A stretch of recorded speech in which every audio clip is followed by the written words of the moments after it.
Leo niko hapa kuongelea the highlights and lowlights za my week. Yeah, timu yangu ishashinda game and nimebambika, but vitu mingi zili happen over the weekend, so tazichambua pole pole tu tukisonga. Starting from Manchester United kushinda, hiyo imehappen saa hii some few minutes ago. Na over the weekend kulikuwa na vitu mingi zilikuwa zina happen, but nilikuwa indoors. And yeah, one of the most inspiring thing yenye ili happen, kuna si wenye wanaitwa the Kisiangani podcast. Walikuwa na a live podcast for 24 freaking hours. Like non-stop, walikuwa na host from, like wana host wageni from RDTZ, from Kenya, some of the big podcasters, comics, content creators, nini na nini. So ilikuwa very successful sana na ilikuwa inspiring sana. Juu, sio wamekuwa very consistent. Tangu mwaka gani? 2023 wamekuwa wakichurn out content, wanapost. Bila kuacha, na honestly growth imeonekana hadi saa hii wako more than 10.5k subscribers, na kama hujawahi subscribe huko enda subscribe kwa hiyo shit. Those are some of the funniest dudes wenye nimewahi ona, wallahi. Hadi mimi saa ingine as a comic wanafanyanga najidoubt kidogo, na najiuliza, okay, naweza kuwa funny kweli kama hawa si, ama am I really funny? Like hawa si hufanyanga najiquestion sometime. Juu ni wanoma.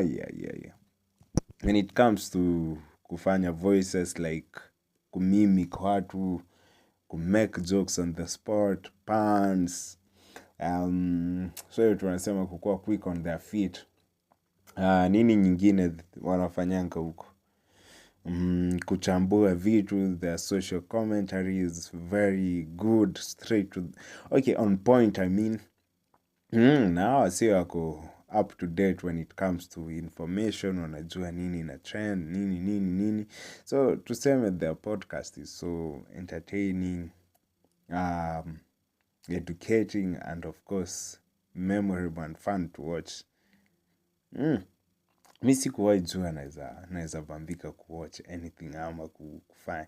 Nijikuta nimewatch hiyo pod yao for ilikuwa kama 12 hours non-stop bana. Ilikuwa crazy.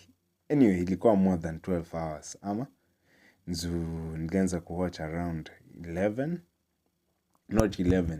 Niliamka around 9, nikaanza kuifuatilia around 10.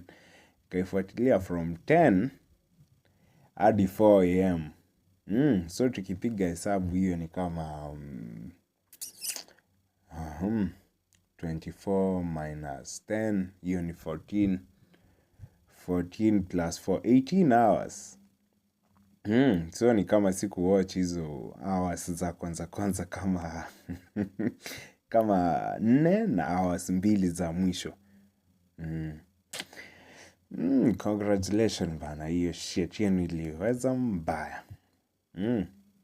Nilikuwa home peke yangu, but sikuboeka, na at least nilikuwa na company, honestly. Juu sijawahi feel vizuri, but like sijawahi jua naweza enjoy kusikiza watu wengine wakiongea. Mimi nimezoea mimi ndo nasikizwa saa, like wasi wana enjoy kunisikiza.